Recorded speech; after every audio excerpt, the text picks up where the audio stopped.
Hey, good afternoon, guys. Jeff Hansen here, and we're excited because today I'm actually live. Just arranging some things in my schedule. It's been a while since I've been live. Um, I've been doing my show every night, but it's been pre-recorded videos, so this is kind of like different. And I'm gonna try to do. I usually put. I'm gonna tell you guys. I'm gonna be honest with you. I usually do. I usually put. I'm gonna put my glasses on because it's hard for me to see this. Wow. But anyway, um, I usually do a situation where, I'll pre-record a video and then I'll do it. And sometimes I repeat the video because, if it hasn't gotten as many views as I, think this video should have, then of course it's going to be pre-recorded and whatever. But anyway, this is alive. And the topic today is really exciting because it's the power of attention. Now, I'm going to tell you what I'm going to share with you in this video.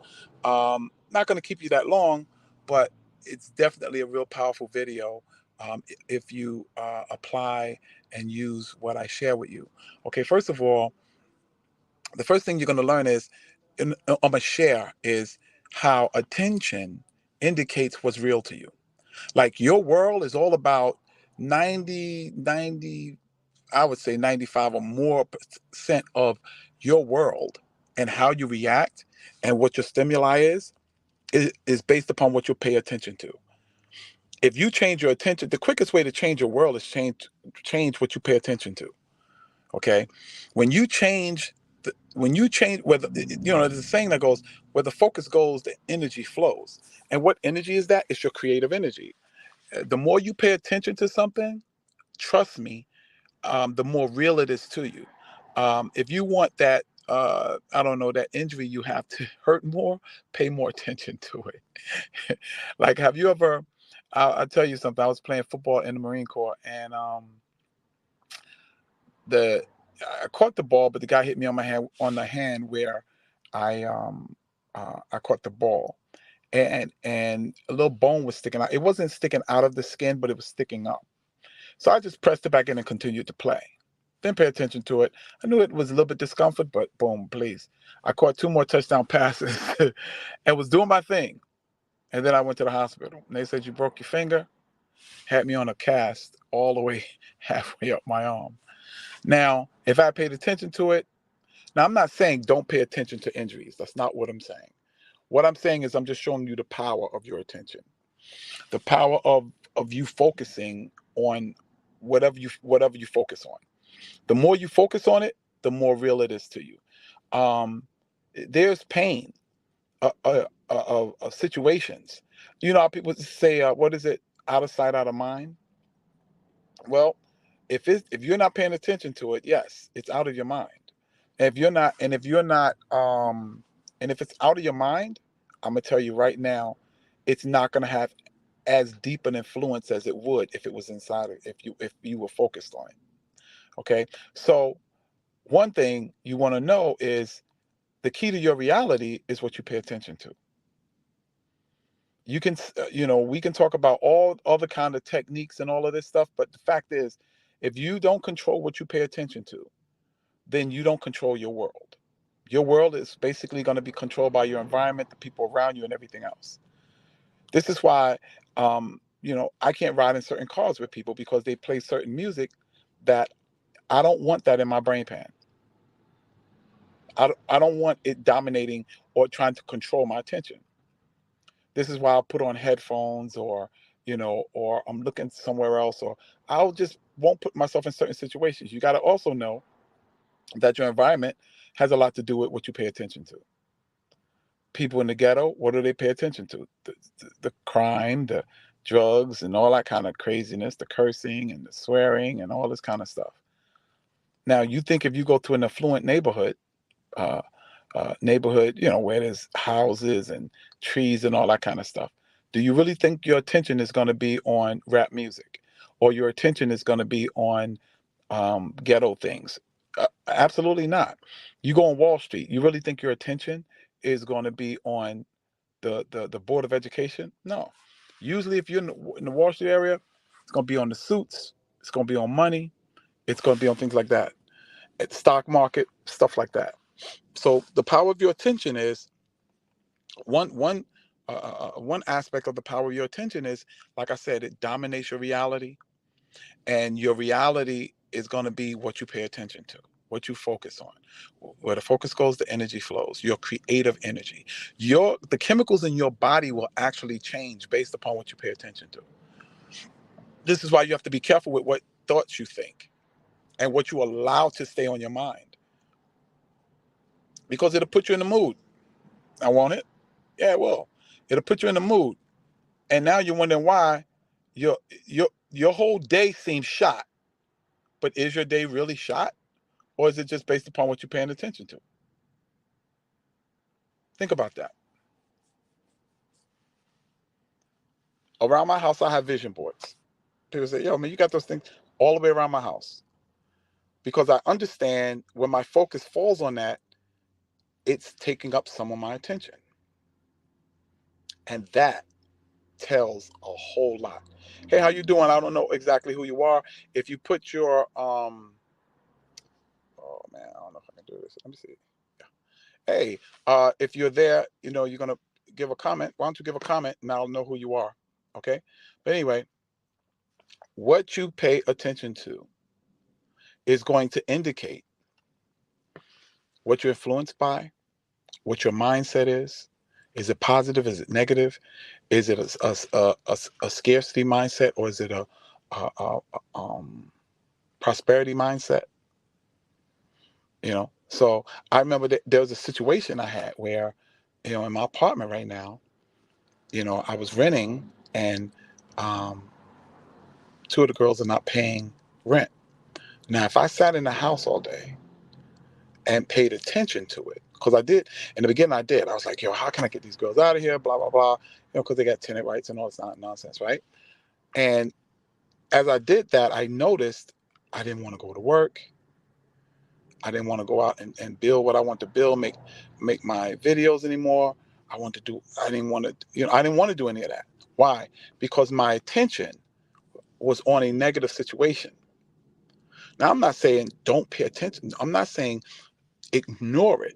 But I'm saying that if you stay focused on it, it's going to indicate the energies that you have to do what you want to do. I wasn't even working out. I was letting that dominate my attention. So I said, hell no, I'm not doing this.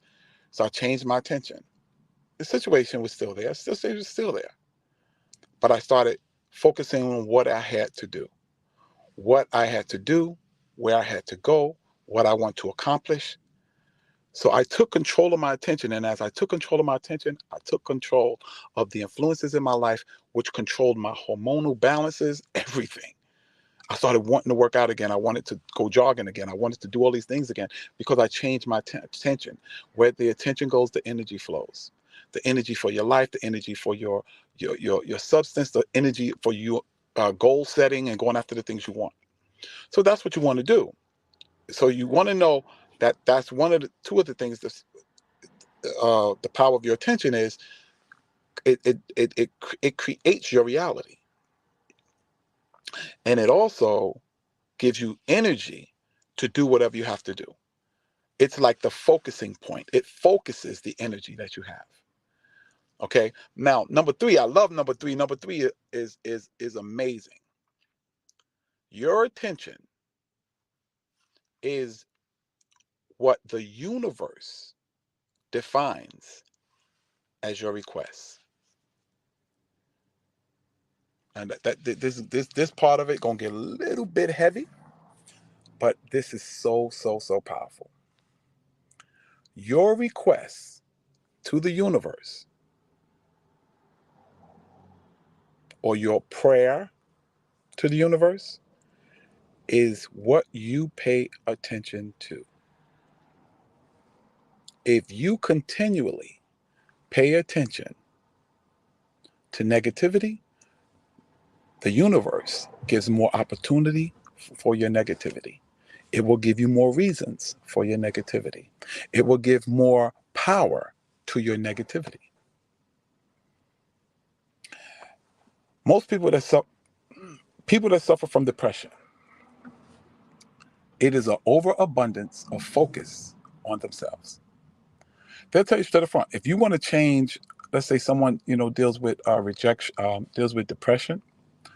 Okay, if you ever talk to them, if you take them to, let's say you take them to a hospital with AIDS patients or cancer patients, they start talking to the cancer patients, their depression will lift. It will lift because the thing is that it's an overabundance it's an overabundance of attention focused on yourself. So your goals are now magnified. Your negativity, the things in your situations are magnified. Your struggles are magnified. Your problems are magnified. And it gets to the point that you can't take it and it depresses you. Well, this is why a merry heart doeth good like a medicine. You stay focused on merry things, happy things, motivating things, inspiring things. You stay motivated, inspired, excited, and so on and so forth. Your thoughts, your attention is so important. So I'm gonna tell you straight up front, change what you focus on, man. Change what you pay attention to. That's why vision boards work. Vision boards work because they keep you focused on what you want, not what you don't want. I was talking to my sister I was talking to my sister just the other day, and she was saying to me that, oh man, everything she does, she'll work out for a minute, then she'll stop. She'll work out for a minute, then she'll stop, right? And she's constantly telling me about this. So I said to her, I said, well, Flo, I'm a personal trainer. I help people with that problem all the time. Guess what she goes back to? Yeah, Jeff, but you understand, because I'll start and I'll stop. And I had a friend that was going to work out with me, and then she stopped, and so that I stopped. And now, mind you, I just told her I am a professional, and that I help people with the exact problem that she's presenting to me. And instead of her saying, well, yo, give me a program and tell me what I have to do, she didn't do that. She went right back to talking, focusing on what she doesn't want, not what's right in front of her. See, her attention was to working out. That's probably why I was on the phone with her. We might have think it was about something else, but that's what it was about. And so this is what I'm saying. The more, whatever you focus on, where the focus goes, the energy flows.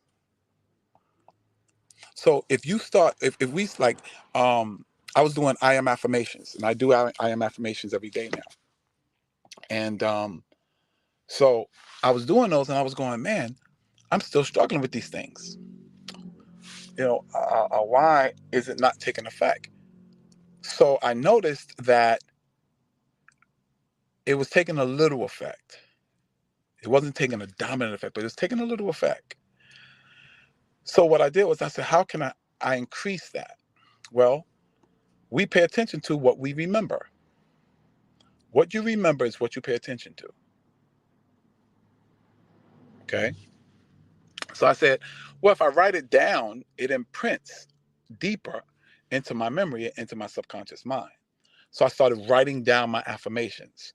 Whatever affirmation was, I would write it down 5 times in the morning. So now for 15 to 20 minutes, I'm writing down affirmations. And I'm also listening to 30 minutes of affirmations. And guess what? It's imprinting deeper on my subconscious mind. And it causes me to pay more attention to it than my outward influence. See, the key to manifestation is not to get caught up with what's already manifested. Like if you're inconsistent, don't keep saying, I'm inconsistent, I got to get out of this. Because you're constantly reaffirming the very state that you don't want. What you want to do is you want to not get so caught up into what is already manifested and get more caught up into what you're trying to manifest. And the way you do that, and that's why they say I am instead of I'm going to be or I'm working on. Because then that means you're focusing on working on. You're not focused on being. So if you want to be, you have to state it in the not the future tense, but in the past tense. Like you have to say, I am, like I'm already, not you have to state it in the I am sense. I am consistent. I am consistent. Even in if you're in the in the in the in the present of being inconsistent. And it will seem like you're lying. Now, let me tell you why it seems like you're lying. It seems like you're lying because all you're looking at is what is manifested. See, one of my biggest problems I had to struggle with was getting over what's already manifested. I had to get over. That's a powerful statement, a powerful thought. Think about that. You have to, in order to manifest something different, you have to get over what's already been manifested and what you're constantly manifesting. And when you get over that, then you can talk about you can talk about what's manifested already in the quantum field. Okay, now the quantum field is basically, remember Play-Doh, the Play-Doh factory. That's where you build everything at. Before it manifests physically, you have to build it in the quantum field first, or the quantum world first. It's basically the imagination, your imagination. You have to, when you build it there and consistently build it there, the more clarity it gets there, the more power it emanates in the physical world. So now your desires in the physical world will be what you have manifested and created in the quantum universe. Your desires will be for that. Your goals will be for that. You will see more of that. You ever bought a car? And then what happened? You saw more of that car than you saw any other car. You know why? Because now the quantum world is now emanating this new car. So now you see it all over the place. You see the power of it. You see your car everywhere because you're vibrating on the frequency to see it. You can't see what you don't vibrate, and you can't vibrate, and what you vibrate is going to be what is so much more powerful in the quantum world. Change what you meditate, concentrate, and focus on in the quantum world. You change the energy vibrations into the physical world, and that's how you change your physical world. That's how you manifest in the physical world. You have to now emanate power in the quantum world. Most of the things we emanate in the quantum world has been programmed by other people. One of the most powerful things I've done in my life is I've changed what my quantum world looks like based upon my needs, my desires, my dreams, and my goals. And that's changed my life. See, I'm building a Jeff that I see in the quantum world in the physical world. That's why I go to the gym, because the quantum world is emanating energy out from its field, and it is causing me to formulate, it's causing me to desire the very things that I've built even more, to the place of action.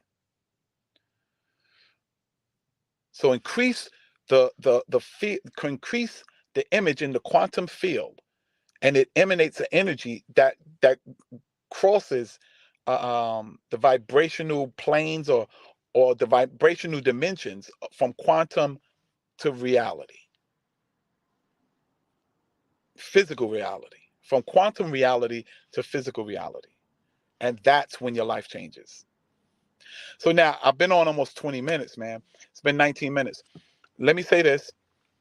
The name of the program is T-by The Best You Ever. This is where we give tips and strategies on you becoming the best you've ever been. And the best, because we know if we help if we give you tips and strategies on becoming the best you've ever been, you'll create the best life you've ever had. This is Jeff Hansen, aka the Silver Fox. God bless you, and may heaven smile upon you. I'll see you guys tomorrow. God bless.